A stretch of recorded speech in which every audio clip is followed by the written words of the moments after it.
video, we're going to demonstrate how to set up your receiving company preferences. Go to File, Preferences, Company. We'll choose Receiving.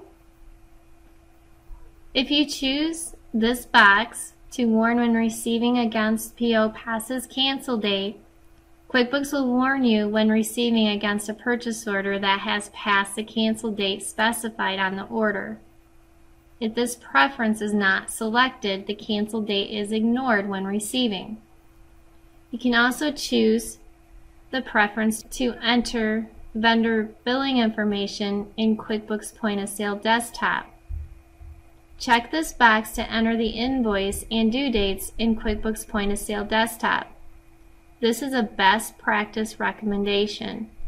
Otherwise, all vouchers will be sent to QuickBooks Desktop Financial as item receipts, requiring extra work to turn them into a bill.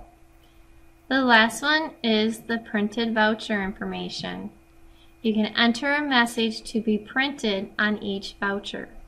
Once you set up everything the way that you want, click Save, and that will take you out to the home screen.